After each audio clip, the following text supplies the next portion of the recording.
Hello friends, welcome to मन law classes. मेरा नाम गौतम दीक्षित है। आज के इस वीडियो में हम डिस्कस करेंगे 12 मई 2023 के important news from the Hindu addition.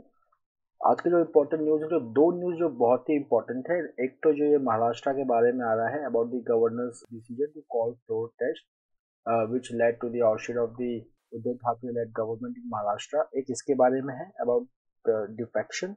The second is about the Delhi government. Okay, so these two judgments are very important, which we are going to do in this edition in very detail. Apart from that, some other news from health and from the global news and the finance news about the invoices, GST के बारे में हम news पढ़ेंगे। तो let's start with this news which is very important.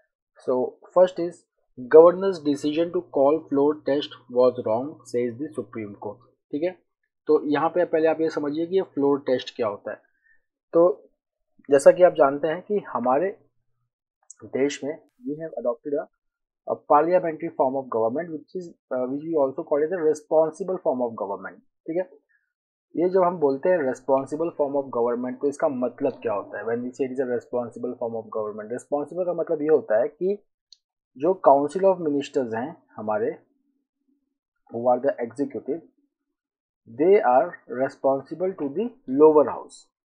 जैसे कि council of ministers में अगर आप यूनियन गवर्नमेंट की बात करेंगे, then they are responsible to Lok Sabha, and states they are responsible to state legislative assembly. So यहाँ पे ये चीज को समझना बहुत जरूरी है। फाइन, अब यहाँ पे इसका मतलब ये हुआ कि अगर council of ministers has lost the confidence of the house, then they have to go. Okay, तो इसीलिए अगर किसी भी काउंसिल ऑफ मिनिस्टर के अगेंस्ट नो कॉन्फिडेंस मोशन अगर पास हो गया, okay, it means no confidence motion means the house has no confidence in the council of ministers, then they have to go, means that the government falls. अब where this test should take place, okay, क्या ये governor decide करेगा? ठीक है, नहीं, तो कौन decide करेगा? तो ये लोअर हाउस डिसाइड करेगा। तो वो जो टेस्ट होता है where the passage of no confidence motion takes place, that is called as floor test because it happens on the floor of the house. Okay, तो यहाँ पे क्या है कि whenever the thing is that governor को अगर ऐसा लगता है कि that the council of minister has lost the will of the house और confidence of the house, then governor can call the council of minister to take a floor test. Fine, but इस case में क्या हुआ है कि supreme court ने कहा है कि that governor's decision to call the floor test was wrong. It means what, कि गवर्नर का ऐसा नहीं कि पावर नहीं है ये to call the floor test, power है, but it should be based upon the objective material. तो अगर आप देखेंगे तो सुप्रीम कोर्ट यही कह रहा है that the governor had no objective material on the basis of which he could doubt the confidence of the incumbent government. Floor test cannot be used as a means to settle the differences within a political party. This is important that whatever is happening in the political party, उसको हम floor test से जो है वो हम decide नहीं कर सकते। फ्लोर टेस्ट के लिए एक ऑब्जेक्टिव मटेरियल होना गवर्नमेंट के पास जरूरी है, गवर्नर के पास होना जरूरी है for calling the floor test. Okay, whatever is something happening in the party, that is not the objective material. तो यहाँ पे अगेन ये have said that governor at that point of time, Bhagat Singh Koshyari, he erred in calling for a trust vote, जिसको आप no confidence motion कहते हो, which triggered the fall of the Uddhav Thackeray led Maha Vikas Aghadi government in 2022। However, यहाँ पे supreme court ने एक और important बात बोली है, कहा है कि इस केस में supreme court can not reinstate the Maha Vikas Aghadi government. क्यों?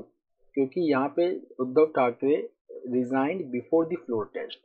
Okay, so that's the reason that the governor was right in inviting Mr. Shinde to form the new government because Mr. Thackeray had resigned. Okay, so these are the important things which the Supreme Court has decided in this case. Now the next thing where the court has said is about the disqualification.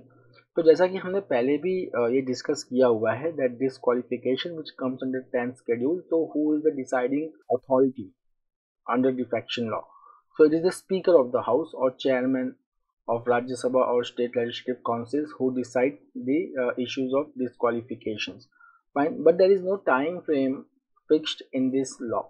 तो यहाँ पे अगर आप देखेंगे that Supreme Court has now ruled that the Speaker must decide on the disqualification petitions within a reasonable period. Okay, that is important. अब हम आते हैं एक और इम्पोर्टेंट जजमेंट पे। ये दोनों न्यूज़ आज हम एक्सप्लेनर सीरीज में भी डिटेल में पढ़ेंगे। The supreme court has gave the Delhi government power to make laws and will control over bureaucrat deputed to its department while declaring that civil service officers are politically neutral professionals who serve the people and not parties. तो आप जैसा कि देखते हैं कि दिल्ली को जो article 239 AA में एक स्पेशल स्टेटस मिला हुआ है कि where Delhi will have its legislative assembly and the strength of the council of ministers will be 7 including the chief minister. तो यहाँ पे दिल्ली को जो है वो स्टेट लिस्ट के अंदर हर आइटम पे लॉ बनाने की पावर है, but there are only 3 things where it can not make the powers. Okay, तो वो एंट्री 41 में अगर देखेंगे that the legislative and executive power of national capital territory Delhi government entry 41 shall not extend over to services related to public order, police and land. इन 3 चीजों को छोड़ के, that is public order, police and land, बाकी हर entry में जो state legislative assembly है, मीन्स दिल्ली का जो लेजिस्लेटिव असेंबली है, they can make laws and they also have the executive power, means they will have the control over the bureaucrats who are related with the services except for land, public order and police.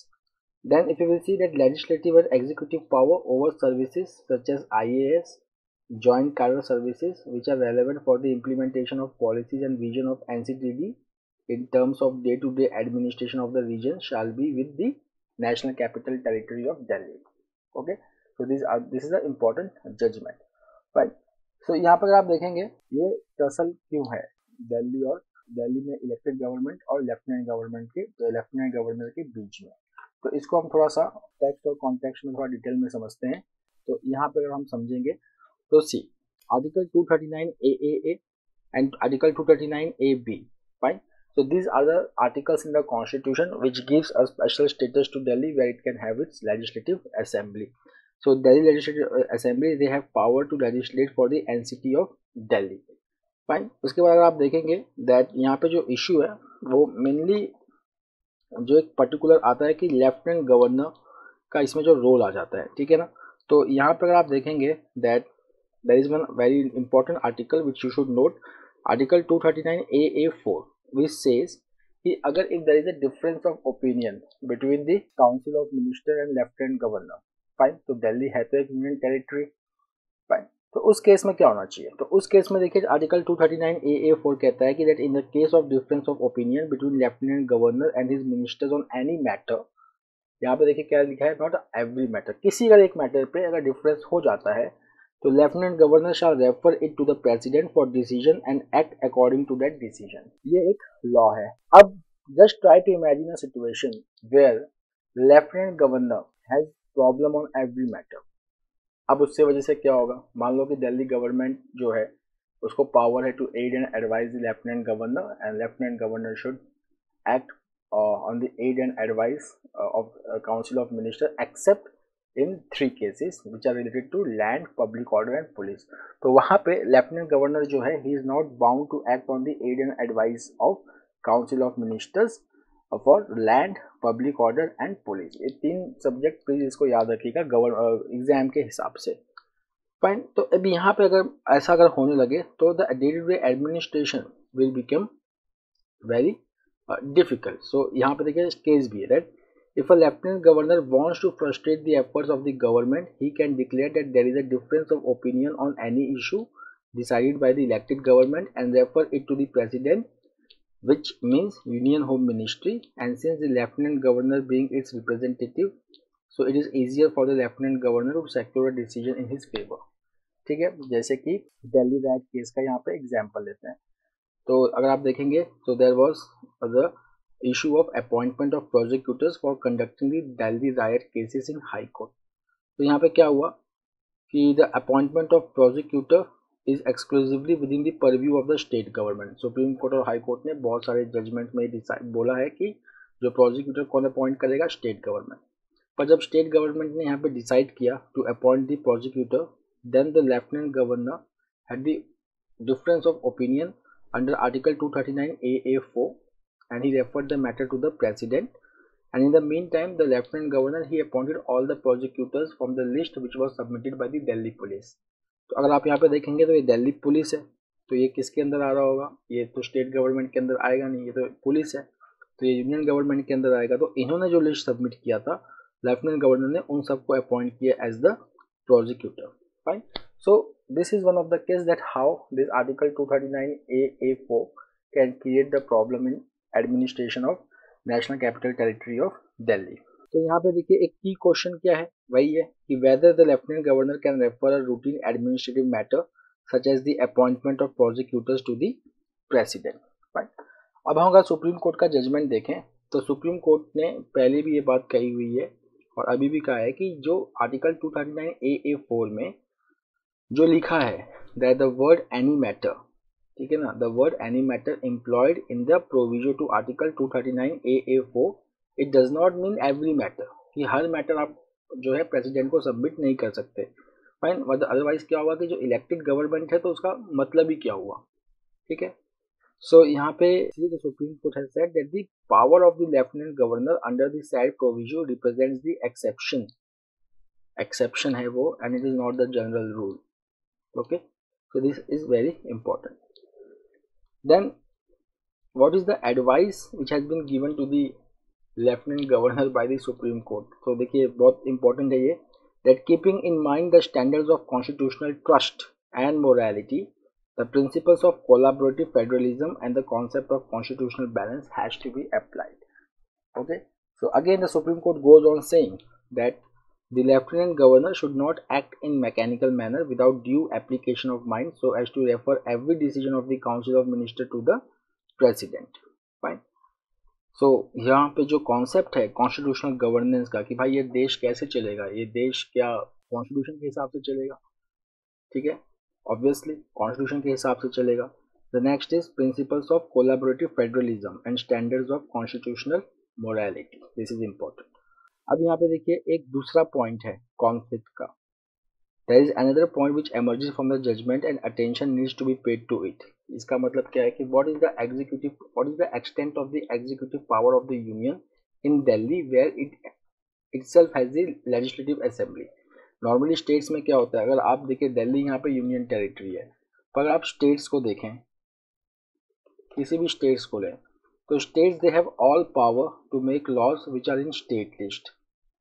अब state list में जो है police, land और public order ये तीनों भी आती हैं, पर दिल्ली एक स्पेशल केस है जहाँ पे वो police, land, public order in पे लॉ नहीं बना सकती, बना ही नहीं सकती, ठीक है। फिर जो स्टेट का जो एग्जीक्यूटिव पावर है नॉर्मली वो उन सब चीज़ों पे एक्सटेंड करता है जिसमें वो लॉ बना सकता है, ठीक है। For example take the case of Maharashtra, Maharashtra is a state, तो Maharashtra can make laws on all the entries in state list and its executive power also extends to all the entries which has made in the state list. Fine. अब यहाँ पे क्या है that what is the problem here, the executive power of the union does not extend to any of the matters which come within the jurisdiction of the Delhi Assembly. Fine. तो यहाँ पे court ने फिर clear किया है कि executive power जो है यूनियन का it does not extend to any of the matters which is coming within the jurisdiction of Delhi assembly. इसका मतलब कि ये तीन छोड़ के बाकी चीज़ों पे जो एग्जीक्यूटिव पावर है वो किसका होगा, वो दिल्ली असेंबली का होगा। फाइन, सो यहाँ पे देखिए क्या है that parliament can legislate for Delhi on any matter in the state list and the concurrent list, but the executive power in relation to Delhi except for police, land and public order vest only in the state government headed by the chief minister. Then the next is the Supreme Court has said the union government is not empowered to exercise executive authority on a matter which comes within the exclusive jurisdiction of the state government like the appointment of prosecutors, ठीक है। तो यहाँ पे देखिए supreme court is saying कि अगर हम article 239A(3)(a) को देखें अब, तो यहाँ पे क्या है, it reserves the parliament's legislative power on all matters in the state list and concurrent list. But अगर हम clause 4 देखें, it grants to the government of Delhi executive powers in relation to matters for which the legislative assembly has powers to legislate. कि parliament के पास power तो है कि वो दिल्ली से रिलेटेड स्टेट लिस्ट और कॉन्करेंट लिस्ट किसी भी चीज़ पे लॉ बना सकता है, बट अगर हम क्लॉज 4 देखें तो जो एग्जीक्यूटिव पावर है, तो जहाँ जहाँ दिल्ली लेजिस्लेटिव असेंबली को पावर है टू मेक द लॉज, तो वहाँ पे दिल्ली असेंबली का ही एग्जीक्यूटिव पावर चलेगा. सो यहाँ it says the only occasion when the union government can overrule the decision of the state government is when the lieutenant governor refers the matter to the president under clause 4, but this provision cannot totally override the executive decisions of the state government under clause 4. अब देखिए what is the desire of top court. The top court wants the lieutenant governor and the council of ministers to use in full the mechanism provided in the Government of NCT of Delhi Act and the transaction of business rules to thrash out their differences. तो यहाँ पे जो top court है, it is saying that there should be a collaboration, ठीक है, not confrontation between both the power centres in Delhi for governance of Delhi. तो यहाँ पे देखिए the next line is the president is the highest constitutional authority and his decision should be sought only on constitutionally important issues. Now the next is again the supreme court ruling on Sena versus Sena, जिसका मैंने अब background आपको दे दिया है. अब इसकी थोड़ी सी हम ब्रीफ हिस्ट्री देख लेते हैं कि how did the case land in supreme court. तो ये 2022 की बात है when Uddhav Thackeray led Maha Vikas Aghadi government, it was toppled and replaced by the another government which comprised a Shiv Sena faction, जिसको लीड कर रहे थे Eknath Shinde. So he broke away from that faction and he claimed that he is the real Sena. ठीक है, तो जब ये हुआ तो फ्लोर टेस्ट की बात हुई, तो उससे पहले ही उद्धव ठाकरे जी ने रिजाइन कर दिया, फाइन, और उनको फिर गवर्नर ने अपॉइंट किया, इनवाइट किया for making the government. Then the first petition was filed by mister Shinde, that is Eknath Shinde, after notices were issued by the then deputy speaker of the Maharashtra assembly Narhari Zirwal against 40 rebel MLAs under the 10th schedule of the constitution. क्योंकि यहाँ पे देखिए ये अपना party छोड़ के आए हुए हैं, एक हिसाब से ये रेबल है, तो इनके अंदर इनके खिलाफ एंटी डिफेक्शन लॉ लागू करने का जो है जब नोटिस आया, then they filed the petition saying that they are the real Sena. Then petitions were also filed by Thakre group challenging the Maharashtra governor's decision to call for trust vote and swearing in ceremony of Mr. Shinde as chief minister. तो एक petition Eknath Shinde जी ने file किया for defection purpose, और एक petition Thackeray ji ने file किया challenging the governor's decision. Then यहाँ पे अगर आप देखेंगे that the court now has given its ruling on question of law that arose in this case. तो यहाँ पे देखिए what has supreme court decided. तो देखिए सुप्रीम कोर्ट ने एक तो डिफेक्शन के बारे में कहा है कि एक टाइम लाइन में हो जाना चाहिए. The thing is over here is that the speaker is the authority to adjudicate petition for disqualification under the 10th schedule. 10th schedule is related with defection. But यहाँ पर आप देखेंगे that court has said that it cannot ordinarily adjudicate petitions for disqualification under the 10th schedule. There are no extraordinary circumstances in the instant case. कह रहे कि मैं इसके ऊपर अभी डिसीजन नहीं देना चाहता, ये कोई बहुत मतलब एक्स्ट्राऑर्डिनरी सर्कमस्टेंसेस अभी नहीं है जिसमें कोर्ट को अपना जुरिस्डिक्शन जो है वो लगाना पड़ेगा for adjudicating this thing. But he has said, this court has said, but the speaker must decide disqualification petition within a reasonable period. The second is the court has said कि कोई भी MLA they have the right to participate in the proceedings of the house even if the pendency of any petition for disqualification is lying against them. कि अगर वो disqualify नहीं हुए हैं पर डिस्क्वालिफिकेशन की नोटिस उनके अगेंस्ट पेंडिंग है, then also they can take the participate in the proceedings of the house. Fine.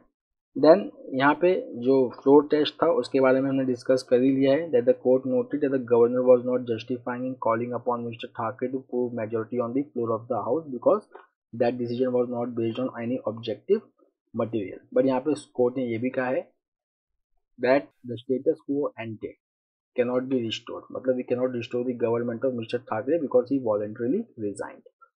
Okay.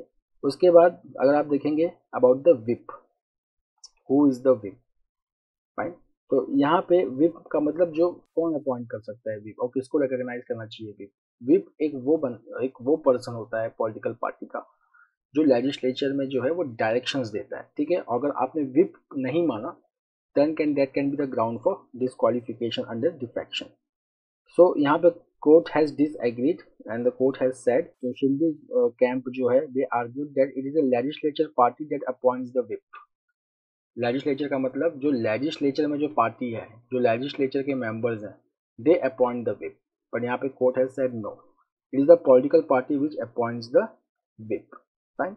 Then the court has ruled that direction to vote in a particular manner or abstain is issued by the political party and not the legislature party। ठीक है, तो यहाँ पे अगर आप देखेंगे तो इस जजमेंट का सिग्निफिकेंस क्यों बहुत ज़्यादा है। अब ये सेना वर्सेस सेना है, पर ये जो रेबल सेनाज हैं, इन्होंने जब इलेक्शन फाइट किया था तो ये जो मेन सेना थी उसके अंदर फाइट किया था। तो यहाँ पे सुप्रीम कोर्ट का कहने का मतलब हुआ कि जो ये मेन पॉलिटिकल पार्टी है, they have the right to issue the whip and to appoint the whip. Fine. So you see, the court says both the whip and the leader of the party in the house should be appointed only by the political party. Fine. This is very important. Then it says the speaker shall recognize the whip and the leader who are duly authorized by the Shiv Sena political party with reference to the provisions of the party constitution after conducting an inquiry in this regard and in keeping with the principles discussed in this judgment. Okay, so these are the important issues from today's newspaper. This is very important from legal GK point of view. अब हम एक छोटा सा issue और लेते हैं, what is stalemate over the US डेब्ट ceiling. ये बड़ा एक इंटरेस्टिंग इशू चल रहा है यूनाइटेड स्टेट्स में। अब आप देख रहे हैं कि यूएस भी डिफॉल्ट कर सकता है। Can you imagine that US can also default. तो यहाँ पे जो यूएस ट्रेजरी सेक्रेटरी हैं जेनेट येलेन, ये नाम थोड़ा सा इंपॉर्टेंट है, इसको प्लीज नोट कर लीजिए। She has said that the country could default on its डेब्ट as early as June 1 if Republican dominated House of Representatives and President Joe Biden's White House did not reach a consensus to suspend the डेब्ट ceiling. तो देखिए यहाँ पे ये है कि कोई भी जो गवर्नमेंट होती है, ठीक है, गवर्नमेंट का अगर एक्सपेंडिचर रेवेन्यू से ज़्यादा है तो गवर्नमेंट बोरो करती है। तो जब गवर्नमेंट बोरो करती है तो वो बन जाता है गवर्नमेंट के लिए डेब्ट। फाइन। अब यहाँ पे क्या है कि यहाँ पे यूएस गवर्नमेंट का एक डेब्ट सीलिंग है कि आपका जो डेब्ट सीलिंग है, मतलब गवर्नमेंट कितना बोरो कर सकता है, ठीक है, तो वो date is decided by the US Congress. तो एक डेब्ट सीलिंग कांग्रेस ने इम्पोज किया, उससे ज़्यादा जो है गवर्नमेंट जो है वो बोरो नहीं कर पाता। अगर ये बोरो अगर उससे ज़्यादा गवर्नमेंट नहीं कर पाएगा तो definitely government will not have enough money to service it's डेब्ट, then definitely that government will go into डेब्ट डिफॉल्ट। अब ये यूएस में चल रहा है, ठीक है। तो ये ऐसा नहीं है कि मतलब यूएस गरीब देश बन गया है ना, ये पूरा पॉलिटिकल इशू है। फाइन। नॉर्मल कोर्स में जब प्रेसिडेंट भी सेम पार्टी का है और कांग्रेस भी सेम पार्टी की से डोमिनेट हो रही है तो ये इशू नहीं आता। But when there are two opposing party, जैसे कि अब यूएस में आप क्या देख रहे हैं कि जो हमारे प्रेसिडेंट हैं यूएस के, Joseph Biden, he is from another party, not from a Republican party, he is from democratic party और डेमोक्रेट। और जो हाउस ऑफ रिप्रेजेंटेटिव है that is dominated by Republican. so there is a political tussle going on. So because of that, they are delaying the increasing the limit.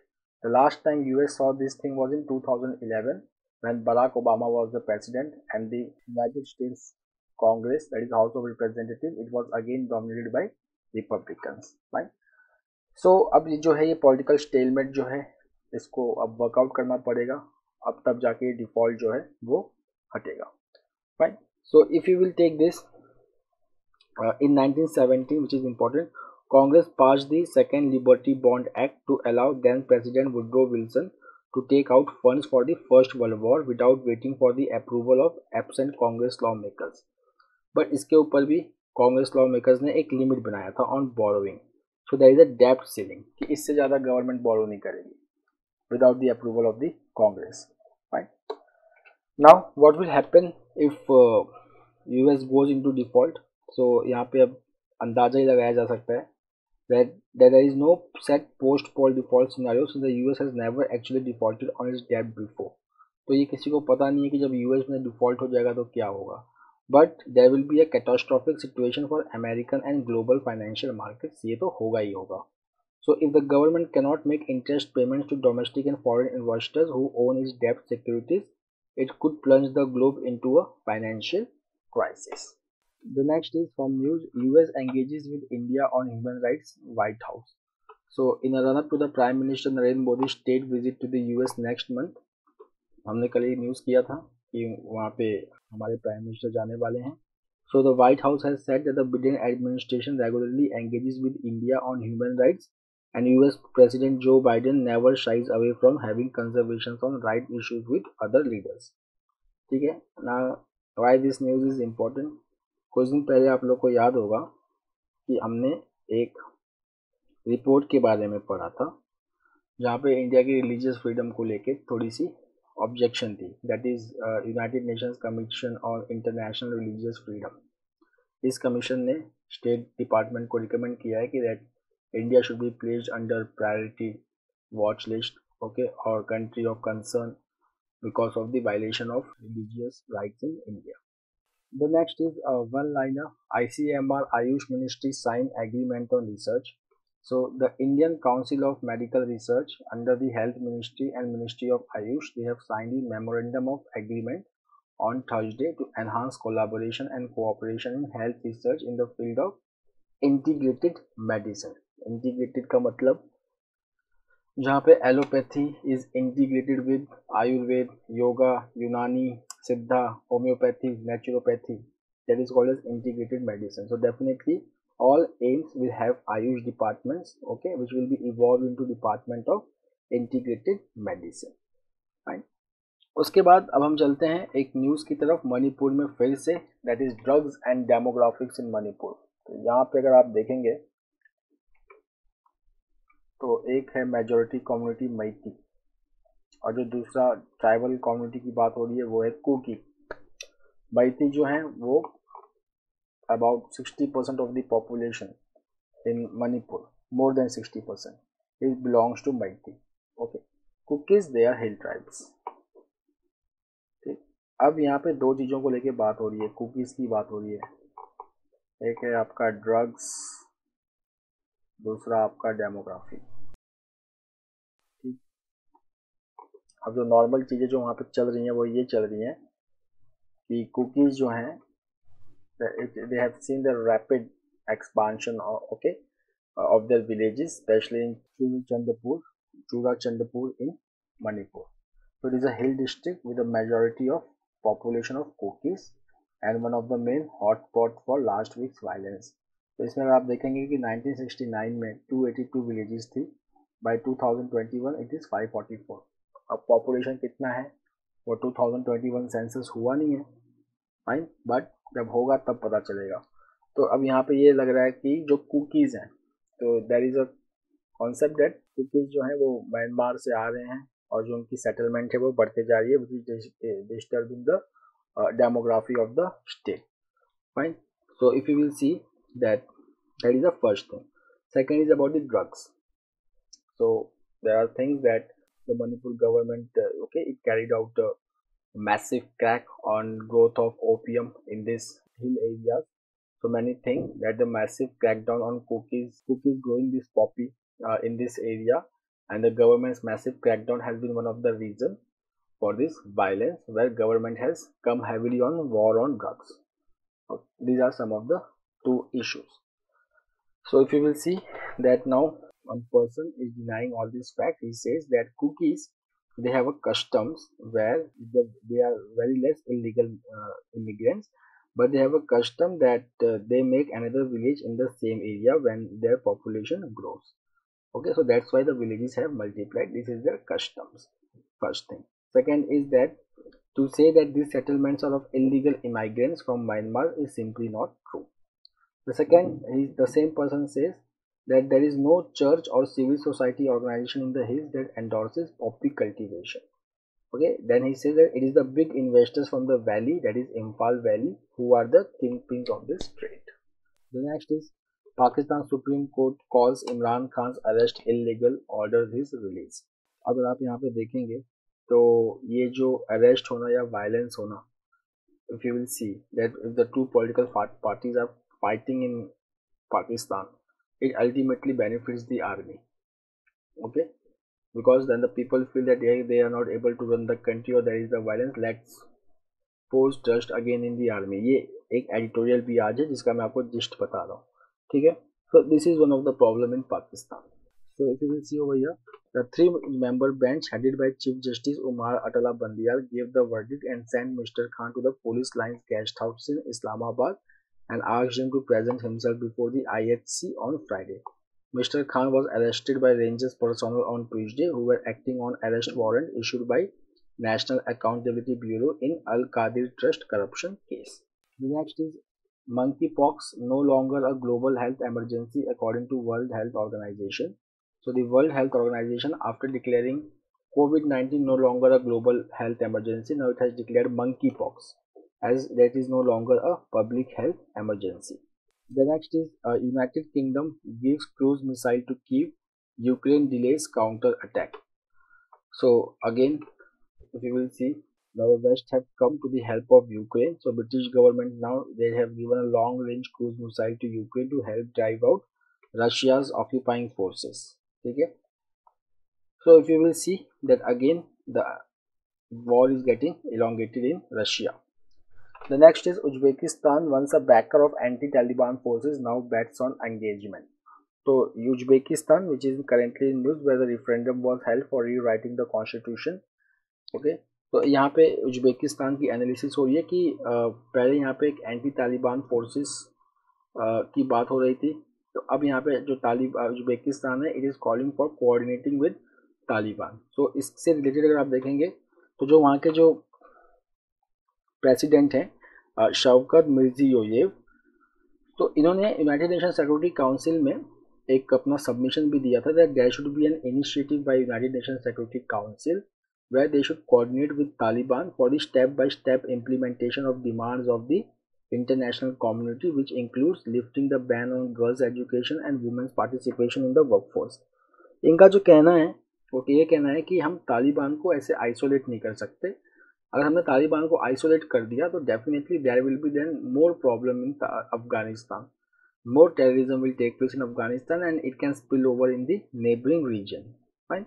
If you will see that in the past, Uzbekistan supported Afghan Uzbek militias and then Taliban hosted Islamic Movement of Uzbekistan, which is a jihadist group that want to impose Sharia law in Uzbekistan. So now today Uzbekistan, the capital is Tashkent, it seeks assurance को Taliban से assurance चाहिए that they would not allow jihadist group such as IMU to launch terror attacks in Afghanistan. So यहाँ पे क्या है कि that's why कि अपने आप को सिक्योर भी करना है, साथ में गवर्नमेंट को आइसोलेट भी नहीं करना है. For example if you are isolating the Afghanistan, so they are going through humanitarian crisis also.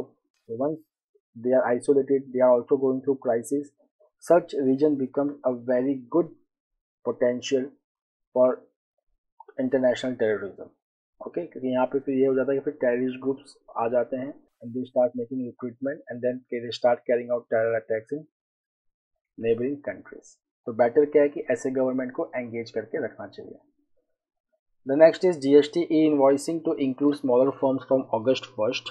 तो government central board of indirect tax and custom ने एक नोटिफाई किया है the reduction from the current ₹10 crore level से ₹5 करोड़. तो अब जिस भी कंपनी का जो एनुअल टर्नओवर है वो ₹5 करोड़ या उससे ज़्यादा होगा, so now it says that it will be mandatory for them to file the GST. Okay, तो यहाँ पर अगर आप देखेंगे कि the central board of indirect taxes and custom has come out with the automated return scrutiny model for GST returns. So it will enable the officers to carry out scrutiny of GST returns of central administered tax payers selected on basis of data analytics and risk identified by the system. Means what, ये जो system है it is going to improve the tax compliance of GST. तो यहाँ पर जो goods and services tax है it is an indirect tax. It was introduced into the Constitution by the 101st Constitutional Amendment Act. So friends, that's all for today. We will meet tomorrow again with a daily Hindu analysis. Till then, have a nice time. Take care. Thank you.